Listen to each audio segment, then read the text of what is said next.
नमस्कार दोस्तों। उम्मीद करता हूँ आप सभी स्वस्थ होंगे और साथ ही बहुत अच्छे से अपनी पढ़ाई भी कर रहे होंगे। स्वागत है आप सभी का द मैथ्स 247 में। मेरा नाम है कुमार पिंटू विश्वकर्मा।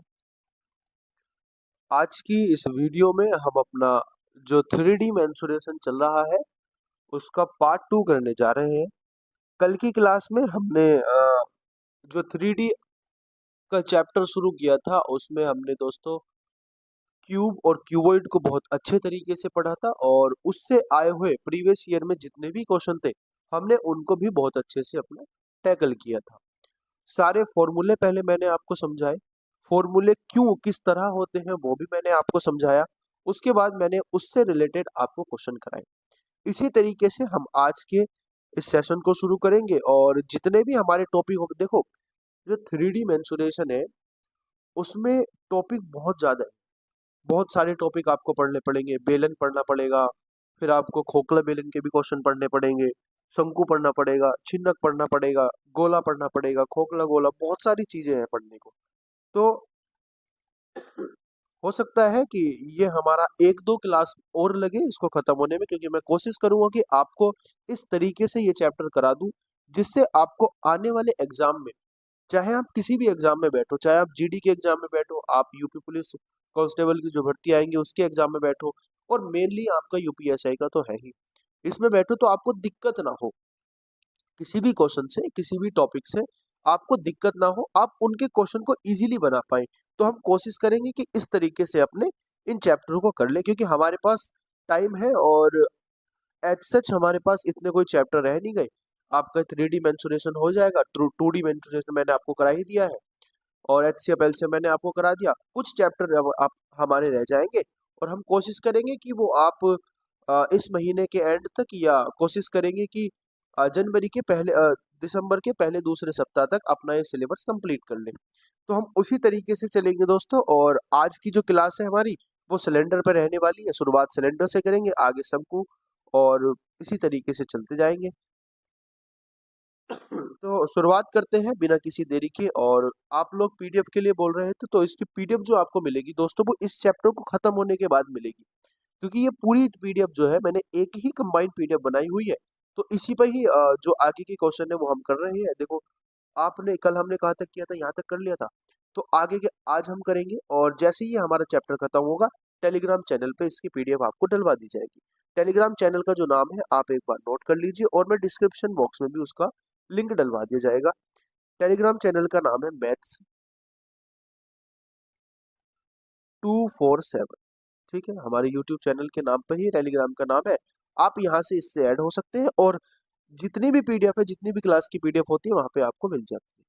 ठीक है दोस्तों, तो शुरुआत करते हैं बिना किसी देरी के। मैं आप लोगों से रिक्वेस्ट करूंगा कि आप लोग वीडियो को लाइक कर देना, वीडियो को शेयर कर देना, और नए आए हो तो चैनल को भी सब्सक्राइब कर लेना। देखो, हम पढ़ेंगे बेलन। बेलन यानी सिलेंडर। सिलेंडर पढ़ेंगे, और सिलेंडर में जो होता है वो 3D एक फिगर होती है। उसमें एक होती है आपकी लंबाई यानी हाइट होती है, ऊंचाई होती है सॉरी, और एक होता है आपके पास त्रिज्या। क्योंकि जो सिलेंडर होता है आपने आप विजुलाइज कीजिए, जो आपने क्या देखा होगा, अगर आप लोग गांव देहात से हैं तो आपने देखा होगा जो वो होता है ना, कोल तार का जो टैंकर होता है, कोल तार का टैंकर समझ लीजिए, आप बकेट समझ लीजिए, बाल्टी समझ लीजिए। तो बाल्टी क्या होती है, एक होकला, एक क्या होती है, बेलन होती है। ठीक है, और बेलन में उसमें क्या होता है, एक बाल्टी की हाइट होती है, और एक बाल्टी के ऊपर जो क्या होता है आपका जो गोल होता है, मतलब बाल्टी गोल होती है तो उसका एक ये सर्कल बना हुआ होता है। ये सर्कल, उस सर्कल की त्रिज्या होती है आर। हमने अपनी तरफ से मान ली आर त्रिज्या होती है। इतनी बात आप क्लियर होगी, समझ गए।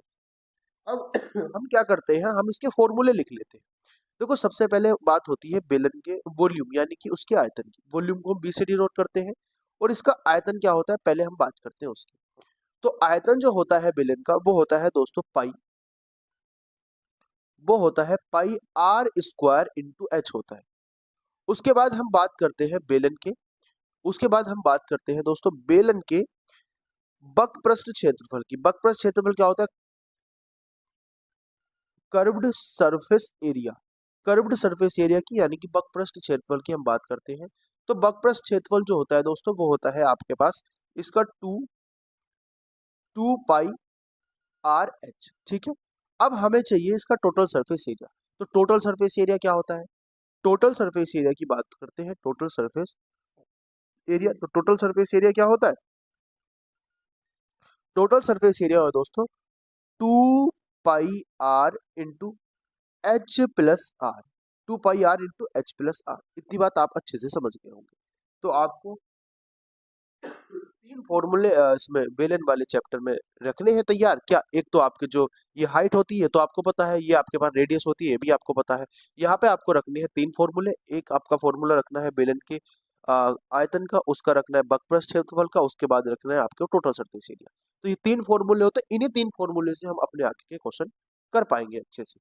तो बात करते हैं हम क्वेश्चन नंबर 1 की। क्वेश्चन नंबर 1 क्या है? उस बेलन का बकप्रस्थ क्षेत्रफल क्या होगा जिसकी त्रिज्या क्या है 3 है। तो हमें क्या बताना है? हमें बताना बकप्रस्थ क्षेत्रफल। और बकप्रस्थ क्षेत्रफल क्या होता है?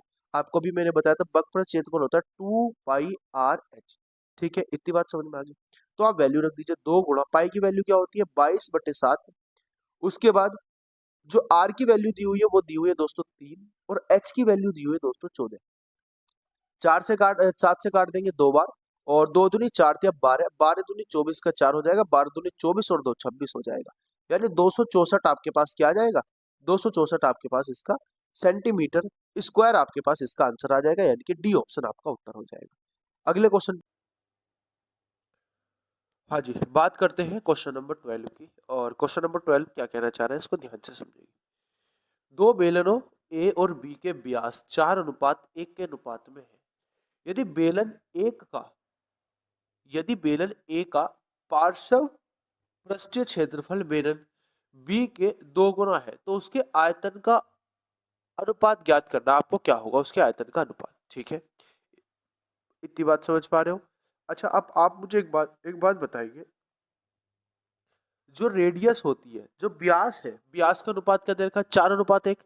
तो आप मुझे बताओ, अगर व्यास का अनुपात 4:1 दे रखा है तो रेडियस का अनुपात भी 4:1 हो जाएगा। इतनी बात आपको समझ में आ गई?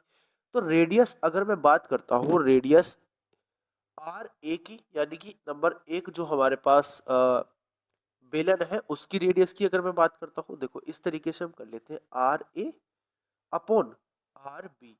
अगर मैं इसका अनुपात की बात करता हूं तो क्या दिया हुआ है दोस्तों? मुझे हमें दिया हुआ है 4:1 दिया हुआ है। ठीक है, अब पार्श्व क्षेत्रफल आप जानते ही हो, पार्श्व क्षेत्रफल क्या होता है? वही पृष्ठीय क्षेत्रफल। ठीक है, तो वो क्या होता है? वो होता है 2 पाई RH, यानी कर्व्ड सरफेस एरिया जो होता है। इतनी बात आपको अच्छे से समझ में आ गई। अब दूसरी बात क्या दी हुई है कि बेलन एक का पार्श्व पृष्ठीय क्षेत्रफल बेलन 2 के 2 गुना है। तो आप बेलन एक का पार्श्व पृष्ठीय क्षेत्र बताएंगे, आप क्या होगा? 2 पाई RA इंटू HA, और अपॉन क्या हो जाएगा आपके पास? 2 पाई RB और इंटू HB हो जाएगा। ठीक है, और ये बराबर किसके दिया हुआ है? दो, ये एक दूसरे के 2 गुना है, यानी कि 2:1 लिख दो, इसको कोई दिक्कत वाली बात नहीं है। बोलो इतनी बात आपको समझ में आई कि नहीं? अब इसको आप सोल्व करो, देखो 2 से 2 कट जाएगा, पाई से पाई कट जाएगा, ये तो वैल्यू कट ही जाएंगी आपके पास। अब जो आपके पास वैल्यू बचेगी वो क्या बचेगी? इस आर, अच्छा मुझे HA अपॉन HB की वैल्यू निकाली, तो HA अपॉन HB का अगर मैं मान निकालता हूं तो क्या हो जाएगा? RB की मल्टीप्लाई ऊपर हो जाएगी, और RB की वैल्यू कितनी है दोस्तों? 1 है, यानी 2 गुणा 1 कर दूंगा मैं, और नीचे क्या हो जाएगा? नीचे हो जाएगा RH, यानी कि इसकी RA की वैल्यू नीचे हो जाएगी मल्टीप्लाई, तो यानी कि कितना हो जाएगा? 1 गुणा 4 हो जाएगा। बोलो बात समझ में आएगी नहीं? तो H का, यानी कि इनकी हाइट का अनुपात हमारे पास क्या आ जाएगा? 1:2 आ जाएगा। इतनी बात आपको अच्छे से समझ में आ गई होगी। अब हम बात करते हैं किसकी? अब हम बात करते हैं दोस्तों इनके आयतन की। इनके आयतन का अनुपात ही तो बताना है हमें।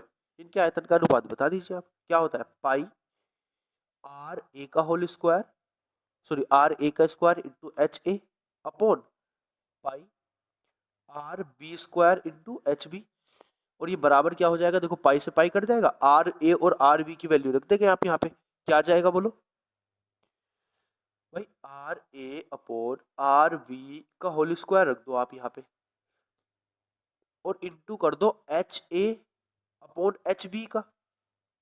अब इसकी ये क्या हो जाएगा? इसकी वैल्यू हमें क्या दिखी? 4/1, यानी कि जो हो जाएगा 16/1। गुणा R H A upon H B कितना हो जाएगा 1/2। तो हमारे पास क्या आ जाएगा रेशियो, हमारे पास रेशियो आ जाएगा 8:1। क्या रेशियो आ जाएगा 8:1 आ जाएगा। ठीक है, आंसर क्या हो जाएगा दोस्तों, आंसर हो जाएगा ए ऑप्शन। ठीक है, आंसर हो जाएगा आपका ए ऑप्शन। अगले क्वेश्चन पे मूव करते हैं। क्वेश्चन नंबर हमारे पास कौन सा है, क्वेश्चन नंबर हमारे पास है 13। क्वेश्चन नंबर हमारे पास है 13।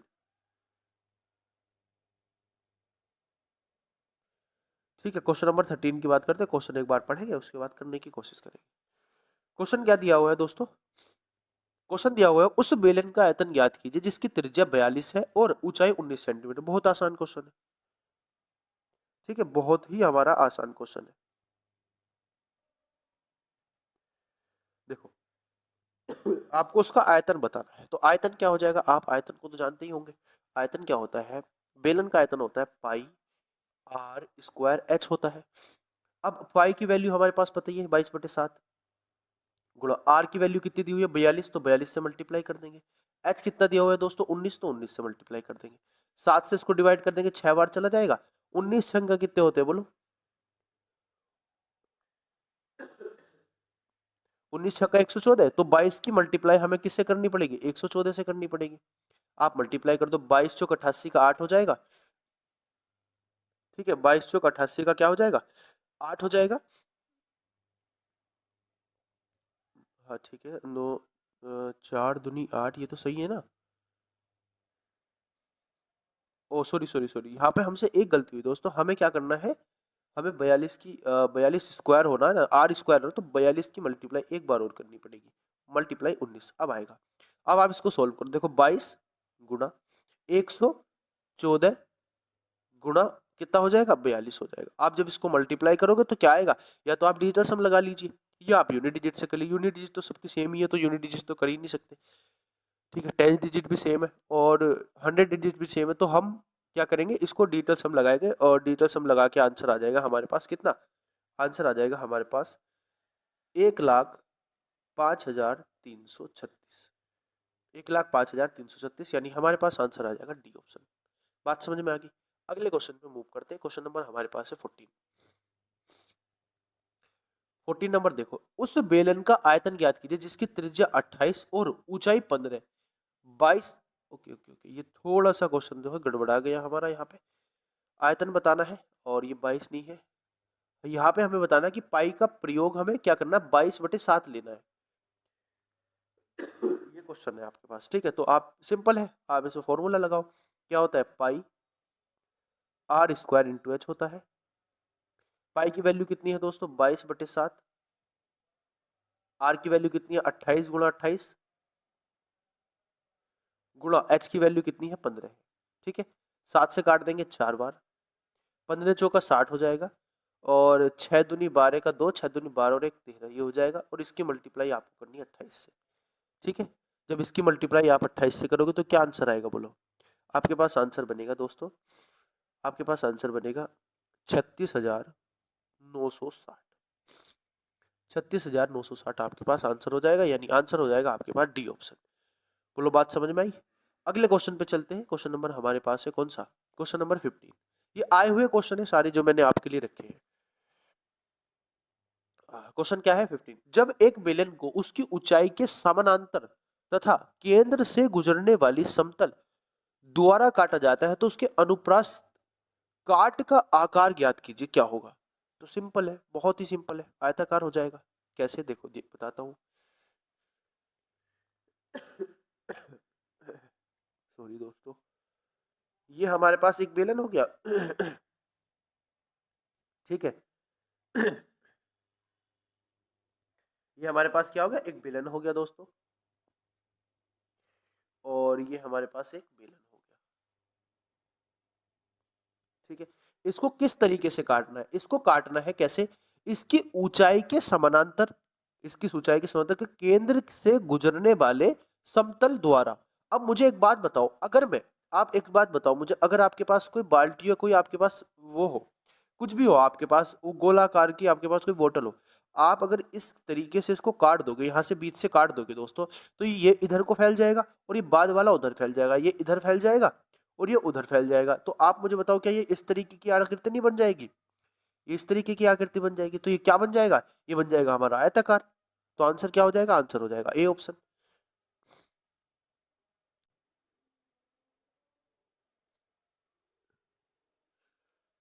हाँ जी, क्वेश्चन नंबर 16 की बात करते हैं। क्वेश्चन नंबर 16 क्या है, ध्यान से समझिए। 812 किलोग्राम प्रति घन मीटर घनात्मक का तेल 4 किलोग्राम प्रति घंटे की दर से जलता है। एक 20 सेंटीमीटर आधार त्रिज्या के बेलनाकार टैंक में आरंभ में 1300 किलोग्राम तेल है। 6 घंटे बाद जलने के बाद बचा हुआ तेल टंकी में कितनी ऊंचाई तक रह जाएगा। देखो कितना अच्छा क्वेश्चन है। अगर आप इनके कॉन्सेप्ट ना जानो, जो आपके ये तो 3D के हैं, आपके इनके कॉन्सेप्ट अगर ना जानो तो बताओ आप ऐसे क्वेश्चन कर पाओगे? आप ऐसे क्वेश्चन बिल्कुल नहीं कर पाओगे जब तक आपको इनके कॉन्सेप्ट नहीं पता चलेगा। तो सबसे पहले हमारा काम ही होता है कि हम आपको कॉन्सेप्ट सिखाएं। ठीक है, हम आपको कॉन्सेप्ट सिखाएं और आप अच्छे से उन कॉन्सेप्ट को पकड़ो, और जिससे आपको आने वाले जितने भी एग्जाम है उसमें अगर इस तरीके के क्वेश्चन आएंगे आप इजीली कर पाओगे। ठीक है, 2017 के यूपीएसआई में आया हुआ क्वेश्चन है, देखो। ठीक, अब इसको समझो ध्यान से। अच्छा, आपने कभी एक 10वीं क्लास में, 9th क्लास में कभी भी एक सूत्र पढ़ा होगा कि जो आयतन होता है, जो आयतन होता है, आयतन वो बराबर होता है द्रव्यमान बटे घनत्व के। द्रव्यमान बटे घनत्व के बराबर होता है। बोलो, आपने ये क्वेश्चन ये सुना होगा। तो यहां से एक बात आप मुझे बताएंगे, इसका द्रव्यमान कितना दिया हुआ है। आप बोलोगे भैया इसका द्रव्यमान दिया हुआ है, अगर मैं उसका वॉल्यूम निकालना चाहूँ टोटल का टंकी का, इसका द्रव्यमान कितना दिया हुआ है, आप बोलोगे भैया 1300 दिया हुआ है। और इसका घनत्व कितना दिया हुआ है, आप बोलोगे भैया 812 दिया हुआ है, 812। तो इसका टोटल जो घनत्व आ जाएगा वो कितना, द्रव्यमान आ जाएगा वो कितना आ जाएगा, आप बोलोगे भैया 325 बार कट जाएगा, 4 से 203 बार कट जाएगा। ये टोटल घनत्व हो गया। ठीक है, इतनी बात आपको समझ में आ गई। अब आप देखो, इसने बोला है कि 4 किलोग्राम प्रति घंटे के हिसाब से जलता है। लेकिन एक बात मुझे बताओ, 6 घंटे तक जलता है, तो आप मुझे ये बता सकते हो कि 6 घंटे में कितना आयतन उसका कितना द्रव्यमान उसका जल गया होगा। आप बोलोगे 6 गुणा 4 हो जाएगा, 6 गुणा 4 हो जाएगा यानी कि 24। भाई 24 किलोग्राम जल गया होगा। अब 24 किलोग्राम जल गया तो आयतन ही कितना कम हो गया होगा, बोलो। ये 24 बटे कितना हो जाएगा, 24 बटे कितना घनत्व है 812, तो कितना आ जाएगा आयतन, आप बोलोगे भैया आयतन आ जाएगा 6 बटे 4 से काटेंगे 6 बटे 213। ये बात आपको समझ में आ गई। अब इतना आयतन तो जल गया, इतना आयतन हमारे पास टोटल था, तो इसमें से माइनस करके ये पता चल जाएगा हमारे पास आयतन बचा कितना। आसानी से रिमेनिंग वॉल्यूम पता चल जाएगा हमारे पास। तो 325 बटे 203, इसको माइनस कर देंगे दोस्तों 6 बटे 203, तो कितना बचेगा, आप बोलोगे 319 बटे कितना बचेगा, 319 बटे 203 बचेगा। अब देखो ये जो वैल्यू है ना, ये वैल्यू किलोग्राम घन मीटर में है, और हमें जो वैल्यू दी हुई है वो सेंटीमीटर में दी हुई है, तो आप मीटर में बना लेंगे। अगर मीटर में बनाएंगे तो देखो किस तरीके से होगा। आप मुझे बताओ, ये आयतन बचा, ये आयतन जो है आप बेलन के आयतन के बराबर रख दो, पाई आर स्क्वायर इंटू एच। ये इसके बराबर रख दो, कितना हो जाएगा 329 बटे 203। अब इसके बराबर रख देंगे। देखो आप जब इसको मीटर में बनाओगे ना, तो आपको क्या करना पड़ेगा, आप इसके इधर की मल्टीप्लाई करो, ये हो जाएगा 22/7 गुणा ये हो जाएगा आपके पास 20 गुणा 20 हो जाएगा, और आपको h की वैल्यू निकालनी है, और बराबर कितना है 319 बटे 203 की। इतनी बात आपको समझ में आ गई? बोलो, इतनी बात आपको समझ में आ गई? अब इसकी मल्टीप्लाई आप करो किससे, देखो हमें किस में बनाना है, हमें बनाना है मीटर में। ठीक है, अगर हमें मीटर में बनाना है तो हमें मल्टीप्लाई करनी पड़ेगी इधर 1000 से। देखो 100 गुणा 100, आप क्या बोलोगे भैया कैसे कर रहे हो 100 गुणा 100 से मल्टीप्लाई, देखो मैं बताता हूँ। ये सेंटीमीटर में है तो ये पहले हमें मीटर में बनाना पड़ेगा, इधर मीटर में बनाना पड़ेगा, और ये किलोग्राम में है तो इसको हमें मीटर में बनाना पड़ेगा, तो इधर हमें किससे मल्टीप्लाई करनी पड़ेगी, 3 बार 100 से मल्टीप्लाई करनी पड़ेगी। आप इसको सोल्व कर लीजिए बस। 7 से कट जाएगा 29 बार, 29 सत्ते कितने होते हैं 203। ठीक है, और ये 29 से 11 बार कट जाएगा, 29 ही कम 19। देखो ऐसे काटो, 11 से कट जाएगा 2 बार, ये 11 से कितने बार कटेगा, 11 दूनी 22 और 11 ने 99, ये 29 से कट जाएगा आपका। ठीक है, आपके पास h की जो वैल्यू, देखो 2 जीरो से ये 2 जीरो कट जाएंगे। आपके पास कितना बचा, आपके पास इधर बचा 10,000 तो 10,000 को आपको डिवाइड करना है किससे, 8 से डिवाइड करना है, और ये बराबर किसके है, ये बराबर है दोस्तों h के। आप इसको डिवाइड करेंगे तो आपके पास जो वैल्यू आएगी वो आएगी 1250। 1250 मीटर आपके पास वैल्यू आएगी। तो इसकी ऊंचाई जो रह जाएगी वो रह जाएगी 1250 मीटर। देखो कितना अच्छा सवाल था। ठीक है, अगले क्वेश्चन पे चलते हैं। क्वेश्चन नंबर हमारे पास है दोस्तों 17। क्वेश्चन नंबर हमारे पास है 17, इसको ध्यान से समझेंगे और इसको करने की कोशिश करेंगे। ठीक है,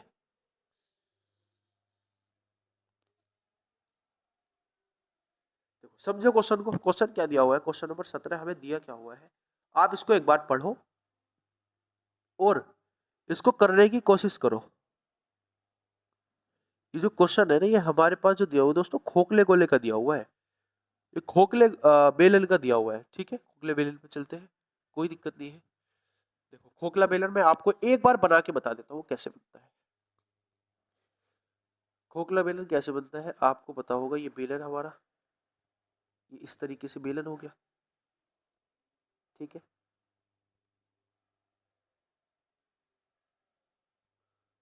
बात समझ पा रहे हो। अब इसके अंदर एक बेलन होता है दोस्तों इस तरीके से। मान लीजिए इस तरीके से एक बेलन होगा। अभी मैं उसको बना नहीं पा रहा,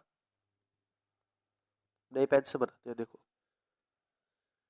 ये आपके पास बन जाएगा खोखला गोला, खोखला बेलन सॉरी, इस तरीके से ना। विजुलाइज करो आप बस एक तरीके से। आपने जब आप हम लोग किस में थे, जब हम बचपन में हम क्या करते थे, हम वो लेके आते थे जो आपने देखा होगा कि जिस पे किताबों पे हम वो चढ़ाते थे कवर पेज, जिससे हमारी किताब का कवर पेज खराब ना हो, तो हम उस पे जिलद चलाते थे। हमारे यहाँ तो जिलद बोलते हैं। तो उसका आपने वो बंडल देखा होगा। वो बंडल जो होता है ना, उसमें कई सारी लेयर होती है ना। तो वो एक तरीके से खोखले गोले की तरह ही होता है। आप उसको दो वैल्यू ले लो, दो उसके राउंड ले लो, वो खोखला गोला बन जाएगा, खोखला बेलन सॉरी। ठीक है, चलो अब क्वेश्चन पे आते हैं। क्वेश्चन क्या है हमारे पास, क्वेश्चन ध्यान से समझिए। भीतरी व्यास 4 मीटर और ऊंचाई 7 मीटर वाले एक बेलनाकार कुएं को उसकी खड़ी भीतरी दीवार से 0.25 मीटर मोटाई वाली राठी की के साथ कवर कर दिया जाता है। 900 रुपए प्रति घन मीटर की दर से आवश्यक रोडी की अनुमानित लागत कितनी होगी, ये आपको बताना है। ठीक है, देखो आपको इसमें दो चीज दी हुई है। क्या आपको इसमें दो चीज दी हुई है, और एक बार मैं क्वेश्चन देख लेता हूँ। ये मुझे ऐसा लग रहा है क्वेश्चन में थोड़ी सी गड़बड़ है। 0.25 ये, हाँ ठीक है। को कोटिंग होता है, कोटिंग के साथ क्या होता है, कवर कर दिया जाता है। ठीक है, समझ गए। ओके, यहाँ देखो ये जो है हमारे पास, ये हाइट हो जाएगी, ये h हो जाएगा। आपको पता है ये कितना हो जाएगा, ये आप बोलोगे 7 हो जाएगा भैया। ये आपको दिया हुआ है ना 7 सेंटीमीटर। ठीक है, तो 7 ही सेंटीमीटर यहाँ रख देते हैं, 7 मीटर सॉरी। ठीक है, आपको बात समझ में आ गई। अब दूसरी बात, क्या आंतरिक त्रिज्या व्यास दिया हुआ है आपको। आंतरिक व्यास अगर दिया हुआ है तो इसकी आंतरिक त्रिज्या कितनी हो जाएगी, आप बोलोगे आंतरिक त्रिज्या हो जाएगी भैया 2 मीटर। ये बात समझ पा रहे हो आप। आंतरिक त्रिज्या क्या हो जाएगी, आंतरिक त्रिज्या 2 मीटर हो जाएगी। अब इसकी जो दीवार है दोस्तों, दीवार, इसकी जो दीवार है उसकी जो मोटाई है वो कितनी है, इसकी दीवार की जो मोटाई है वो 0.25 मीटर है। इसकी दीवार की जो मोटाई है वो 0.25 मीटर है। तो आप मुझे बताएंगे अगर 0.25 मीटर इसकी ऊंचाई दीवार की क्या है, मोटाई है, ठीक है, तो आप क्या करेंगे, आप इसकी त्रिज्या निकाल देंगे। इसकी जो बड़ी वाली त्रिज्या है वो कितनी हो जाएगी, आप बोलोगे भैया अगर ये है मोटाई तो उसमें ऐड करेंगे आप इसकी त्रिज्या, तो कितना हो जाएगा आपके पास, ये जो त्रिज्या आपके पास निकल के आएगी, ये निकल के आएगी आपके पास 1.75। ठीक है, आपको बात समझ में आ गई। आपको बताना क्या है, पहले तो आपको आयतन निकालना है। आयतन निकालने के बाद उसका आपको 900 से मल्टीप्लाई करके पैसा बताना कितना खर्च होगा। ठीक है, अब कुआं एक बेल लगा रहे हैं, आपको बताया बेलन का आयतन क्या होता है, आप बोलोगे पाई आर स्क्वायर एच होता है। ये बात आपको समझ में आ गई। अब इसमें क्या दिया हुआ है दोस्तों, आप क्या करोगे, इसकी आयतन निकाल लोगे। ये हो जाएगा पाई। ठीक है, आर की वैल्यू कितनी दी हुई है, 7 हमें दी हुई है। ठीक है, और दो हमारे पास अंदर का आयतन हो जाएगा आपके पास 2 दूनी 4 गुणा कितना हो जाएगा 7, यानी मैं इसको लिख दूंगा 28 metre cube, 28 pi metre cube हो जाएगा। ठीक है, इतनी बात समझ में आ गई आपको। 28 पाई ये मैंने अंदर का जो इसका पार्ट बन रहा है ना, ये अंदर का बेलन जो है उसका मैंने क्या कर दिया, उसका आयतन निकाल दिया। उसका आयतन हो जाएगा 28 पाई मीटर क्यूब। ये बात आप समझ गए, ठीक है। अब आप मुझे बताइए 0.2 मीटर की जो मोटाई है, उसकी मोटाई वाली जो राड की कोटिंग है, उसकी कोटिंग हो रही है, उसके कोटिंग के बाद जो शेष जगह बचेगी उसका आयतन कितना हो जाएगा। भाई जो मोटी है उसके आपके पास जो इसका आयतन हो जाएगा, ये जो कोटिंग है इसको कोटिंग करने के बाद जो आपके पास आयतन बचेगा वो कितना बचेगा। देखो वो कितना बचेगा, वो आपके पास वो आयतन बचेगा जो आपका टोटल है। तो आप निकाल दीजिए पाई आर स्क्वायर इंटू एच। तो यहाँ पे आर की वैल्यू कितनी है 1.25। तो आप यहाँ पे वैल्यू निकाल दीजिए, देखो आराम से सोल्व हो जाएगा। ये हो जाएगा पाई इंटू 1.75 का होल स्क्वायर और इंटू हो जाएगा दोस्तों आपके पास 7। ठीक है, बात आ गई समझ में। अब आप इसको जब सोल्व करोगे आपके पास आएगा 21.43 पाई, ये आ जाएगा। बोलो इतनी बात समझ में आ गई। अब जो कुएं का आयतन है और खाली जगह का जो आयतन है उसको माइनस कर देंगे। जो कुएं का आयतन है और जो खाली जगह का आयतन है उसको माइनस कर देंगे। भाई एक बात मुझे बताओ, ये कुआं हो गया, इसका आयतन हो गया, और ये जो खाली जगह इसकी बची उसका आयतन हो गया। इस कुएं में से इस खाली जगह का आयतन माइनस कर देंगे तो आपके पास जो बचेगा वो तो टोटल बच जाएगा ना। आपके पास जो बच जाएगा जहां पे कोटिंग हो रही है वो बच जाएगा। तो आप इसको माइनस करो, देखो 28 पाई में से 21.43 माइनस कर देंगे तो कितना बचेगा। आप बोलोगे भैया यहाँ पे जो आप इसको माइनस करोगे तो आपके पास बचेगा कितना 6.57 पाई। ठीक है, इतना बच जाएगा। बोलो बात आ गई समझ में। अब पाई का मान रख दीजिए। पाई का मान कितना हो जाएगा 6.57, इसकी गुणा कर देंगे 3.14 से, और जब इसकी मल्टीप्लाई करेंगे तो मल्टीप्लाई करने के बाद जो आएगा आपके पास वो आएगा 20.62। अब ये आ जाएगा आपके पास मीटर क्यूब पूरा आयतन। अब क्योंकि हमें इसका क्या बताना, पैसा बताना, तो इसकी मल्टीप्लाई 900 से कर देंगे बस। भाई जितना पैसा वो ले रहा है मीटर क्यूब के हिसाब से उतनी से मल्टीप्लाई कर देंगे। इसकी मल्टीप्लाई कर देंगे 90 से, तो आंसर जो आपके पास बनेगा वो आपके पास बनेगा लगभग लगभग लगभग 18,562। तो आपके पास आंसर बनेगा 18,562। ठीक है दोस्तों, ये आपके पास आंसर बन जाएगा। अब चलते हैं शंकु पर। शंकु हमारा क्या होता है, कोण। कोण की बात करते हैं, कोण के फॉर्मूलेस क्या होते हैं उस पर बात करेंगे, और किस तरीके से हम इसके क्वेश्चन को कर पाएंगे वो हम बात करेंगे। ठीक है दोस्तों,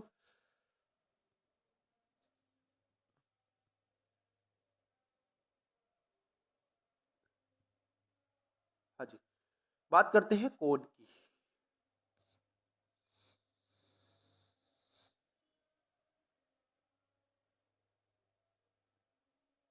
चलो, अब हमारे पास क्या होता है, एक कोण है और उसके अलग अलग फॉर्मूलेज होते हैं, उनकी हम बात करेंगे दोस्तों।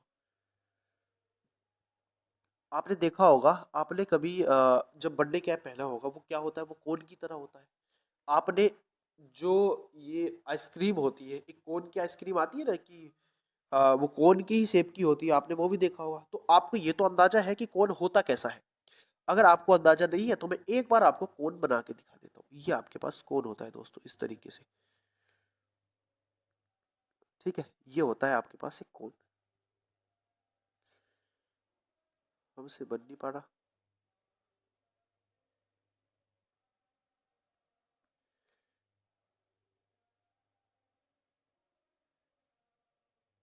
ठीक है, ये आपके पास एक कोण होता है। अब इसमें दो तीन चीज होती है जो आपको समझनी पड़ेगी। वो क्या है, सबसे पहले तो इसकी त्रिज्या। तो इसकी त्रिज्या क्या हो जाएगी दोस्तों, ये त्रिज्या हो जाएगी इसकी, ये इसकी क्या हो जाएगी, ये त्रिज्या हो जाएगी। अब इसकी ये हो जाती है त्रियक रेखा। त्रियक रेखा को बोलते हैं स्लेंट हाइट। ठीक है, इसको बोलते हैं त्रियक रेखा। मैं हिंदी में लिख दूंगा त्रियक रेखा। ये क्या हो जाएगी, त्रियक ऊंचाई बोल सकते हैं इसको, त्रियक ऊंचाई, तिर्यक ऊंचाई। ठीक है, और ये होती है उसकी मेन ऊंचाई, ये हो जाती है उसकी मेन ऊंचाई। इसको बोलते हैं ऊंचाई, इसको हाइट बोलते हैं। ठीक है, ये हो जाएगी आपके पास स्लैंट हाइट यानी कि इसकी तिर्यक ऊंचाई। ठीक है, आप ये बात समझ गए। अब तीन चीज है इसमें, ये तीनों चीज आप समझ गए होंगे। अब आप मुझे एक बात बताओगे, क्या आपको एक चीज दिख पा रही है, यहाँ पे ये जो कोण है दोस्तों ये 90 डिग्री का कोण है। अगर मैं इसको आर बोलूं, इसको एच बोलूं, तो क्या एल, ये एल हो जाएगा। तो क्या अगर मैं एल की वैल्यू निकालना चाहूं तो क्या हो जाएगी मेरे पास, एल बराबर क्या हो जाएगा, अंडर रूट के अंदर कितना हो जाएगा, H square plus R square हो जाएगा। भाई क्या कर रहे हैं, पाइथागोरस प्रमेय लगा के कर्ण की वैल्यू निकाल रहे हैं। समझ पा रहे हो बात को। बोलो, आप बात को समझ पा रहे हो? उसके बाद अगर मैं h की बात करता हूँ, h की, तो h क्या हो जाएगा बोलो? h हो जाएगा अंडर रूट के अंदर l स्क्वायर, और माइनस क्या हो जाएगा? माइनस हो जाएगा भैया r स्क्वायर। और अगर मैं r की बात कर लूं तो r कैसे निकलेगा बोलो? r निकलेगा l स्क्वायर माइनस के h स्क्वायर। यानी आप यहाँ तीन चीज समझ गए होंगे। तीनों चीज क्या होती है? जैसे हमें मान लो कोई दो चीज दी हुई है, मान लो तिर्यक रेखा दी हुई है और इसकी क्या दी हुई है हमें, और उसकी रेडियस दी हुई है, तो हमसे पूछ लिया जाए कि इसकी ऊंचाई कितनी होगी, तो हम ये फॉर्मूले लगा के वहां से इनकी वैल्यू निकाल सकते हैं। बात आगे समझ में? अब जो मेन इंपॉर्टेंट फॉर्मूले हैं उन पे बात करते हैं। देखो, सबसे पहले बात करते हैं वॉल्यूम की। वॉल्यूम क्या होता है इसका? इसका वॉल्यूम होता है 1/3। ठीक है, वॉल्यूम क्या होता है? वॉल्यूम होता है दोस्तों 1/3 पाई आर स्क्वायर इंटू एच होता है। ये एच कौन सा होता है? ये एच होता है इसकी हाइट। ठीक है, मेन वाली हाइट जो होती है। उसके बाद हम बात करते हैं किसकी? उसके बाद बात करते हैं दोस्तों किसकी? उसके बाद बात करते हैं पृष्ठ क्षेत्रफल की, यानी कि कर्व्ड सरफेस एरिया की बात करते हैं। कर्व्ड सरफेस एरिया क्या होता है? कर्व्ड सरफेस एरिया जो होता है भैया, वो होता है हमारा कितना? पाई आर और एल। एल क्या है हमारे पास? एल है, ये हमारे पास तिर्यक रेखा। ठीक है, अब बात करते हैं किसकी? अब बात करते हैं इसकी टोटल सरफेस एरिया की, यानी कि TSA की बात करते हैं, टोटल सरफेस एरिया। बताओ टोटल सरफेस एरिया क्या हो जाएगा? टोटल सरफेस एरिया हो जाएगा भैया पाई आर, इंटू एच प्लस के एल हो, सॉरी, आर प्लस के एल हो जाएगा। ये आपके पास क्या हो जाएगा? ये हो जाएगा इसका टोटल सरफेस एरिया। बोलो, ये तीन चीज है इसमें पढ़ने वाली, और कुछ नहीं है। उसके बाद हम इसके फॉर्मूले पे आते हैं, फॉर्मूले क्या होते हैं। ठीक है, बात करते हैं, ये फॉर्मूले हो गए। अब हम इसके क्वेश्चन पे आते हैं। क्वेश्चन क्या होगा? क्वेश्चन है हमारे पास पहला। पहला क्वेश्चन करने की कोशिश करना और ध्यान से समझना क्वेश्चन हमसे पूछ क्या रहा है जी। ठीक है, बात इतनी समझ पा रहे हो कि नहीं समझ पा रहे हो आप? उस शंकु का वक्र पृष्ठ क्षेत्रफल ज्ञात कीजिए जिसकी त्रिज्या 13 और त्रिज्या ऊंचाई कितनी है? एल, यानी कि उसकी एल कितनी है? 21 दी हुई है। आपको क्या बता रहा है? उसका वक्र पृष्ठ क्षेत्रफल। वक्र पृष्ठ क्षेत्रफल क्या होता है? आप बोलोगे भाई वक्र पृष्ठ क्षेत्रफल होता है पाई आर एल होता है। भाई यही तो होता है वक्र पृष्ठ क्षेत्रफल, तो पाई आर एल रख दीजिए। 22/7 गुणा 13 गुणा 21, आप डिवाइड कर दो, 7 से कट जाएगा 3 बार, 13 ते 39 हो जाएगा। तो ये हो जाएगा 39 गुणा, हमारे पास कितना हो जाएगा? 39 गुणा 22 हो जाएगा। ठीक है, आप इसकी मल्टीप्लाई करोगे तो आपके पास कितना आएगा बोलो? जब आप इसकी मल्टीप्लाई करोगे तो कितना आएगा? देखो मल्टीप्लाई कर लीजिए। 11 का डी 9 आ जाएगा, और 11 ते 33, 33 और 9 कितने होते हैं बोलो? 33 और 9 कितने होते हैं भाई? 33 और 9 42 होते हैं। ठीक है, आप इसकी मल्टीप्लाई कर दो, इसकी मल्टीप्लाई 2 से कर दो, तो कितना हो जाएगा? आप बोलोगे 858 हो जाएगा भैया, 858। तो आंसर कितना हो जाएगा? 800, आंसर हो जाएगा 858। ठीक है, अगले क्वेश्चन में चलते हैं। क्वेश्चन नंबर हमारे पास है 19। उस शंकु का कुल पृष्ठीय क्षेत्रफल ज्ञात कीजिए जिसकी त्रिज्या 5 है और उसकी त्रिज्या ऊंचाई कितनी है? 16 है। देखो, आपको यहाँ पे क्या निकालना पड़ेगा? अब हमें क्या बताना है? हम बताना है कुल पृष्ठीय क्षेत्रफल। तो कुल पृष्ठीय क्षेत्रफल क्या होता है? Pi R into L plus R होता है। बात समझ पा रहे हो? ये हो जाएगा दोस्तों 22/7 गुणा आर की वैल्यू कितनी है? 5 है, और आर प्लस के एल कितना हो जाएगा? 16, और 5 21 हो जाएगा, तो गुणा 21 हो जाएगा। आप इसको डिवाइड करेंगे 3 बार, 15 से कट जाएगा, 15 2 30 का 0, 15 2 30 और 30 33, यानी कि 330 आ जाएगा हमारे पास आंसर। 330 हमारे पास आंसर आ जाएगा, ए ऑप्शन। ठीक है, अगले क्वेश्चन की बात करते हैं। क्वेश्चन नंबर हमारे पास है 20।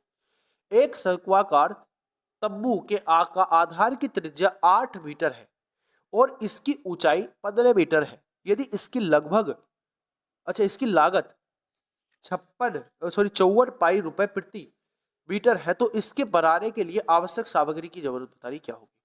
अच्छा, क्वेश्चन अच्छा है, ध्यान से समझना है। ठीक है, ये शंक्वाकार क्या है? हमारे पास एक शंक्वाकार तंबू है। इस तंबू को हमें बनाना है दोस्तों। ठीक है, इस तंबू को हमें बताना है, और इस तंबू को बनाने के बाद आपको बताना है कि इसमें कितना आपका लागत लगेगा या कितना आपके पास सामग्री लगेगी, उसकी बात करें। ठीक है, बोलो, आप क्वेश्चन समझ पाए? आप मुझे एक बात बताएंगे, यहाँ हमें क्या दिया हुआ है? देखो भाई, तंबू अगर बनाना है तो इसका मतलब क्या हो जाएगा?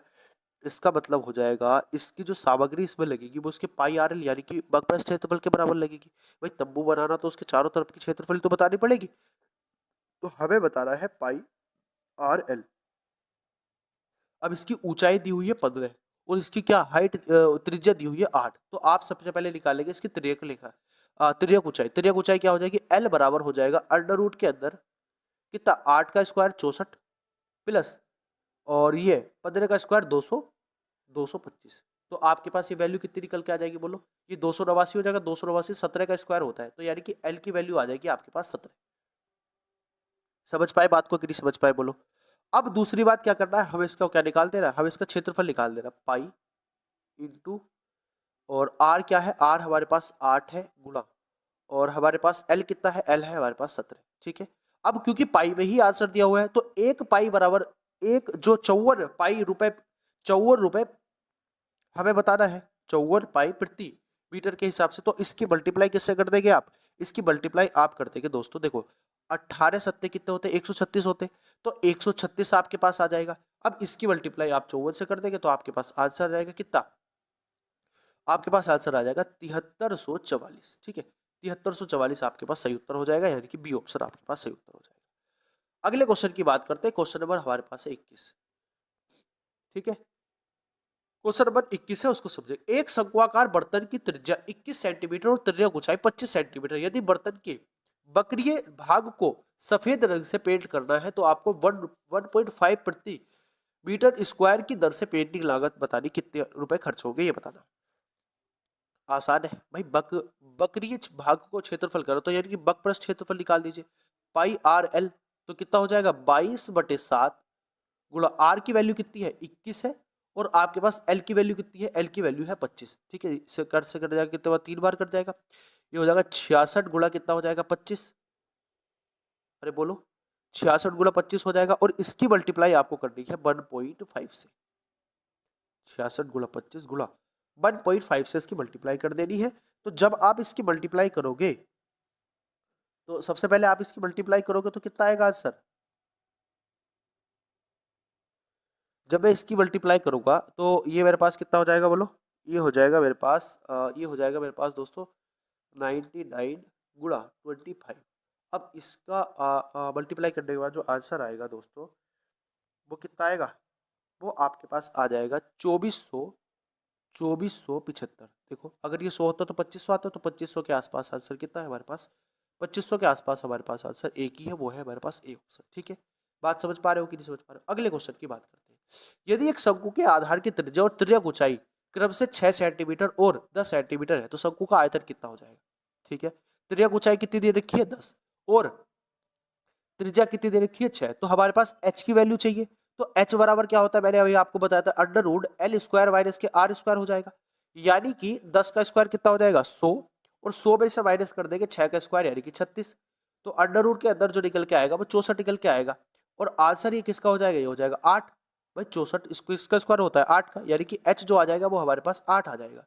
अब आपको क्या बताना है इसका आयतन, तो आयतन क्या होता है 1/3 इंटू पाई की वैल्यू क्या होती है 22/7 गुणा आपके पास क्या आर स्क्वायर कितना हो जाएगा, आर स्क्वायर हो जाएगा आपके पास 6×6 = 36 गुणा आपके पास h की वैल्यू कितनी हो जाएगी, h की वैल्यू हो जाएगी आपके पास 8। ठीक है, बस आप इसको सोल्व कर लीजिए आपके पास आंसर आ जाएगा। अच्छा ये हमारे पास जो पाई में दी हुई थी वैल्यू, यहाँ पे मैं दोस्तों यहाँ पे जो वैल्यू आएगी ना, यहाँ पे जो वैल्यू हमारी आएगी आंसर में वो पाई में आएगी, पाई में ये वैल्यू आपके पास आएगी पाई में। ठीक है, ये पाई में वैल्यू आएगी, ध्यान से समझना।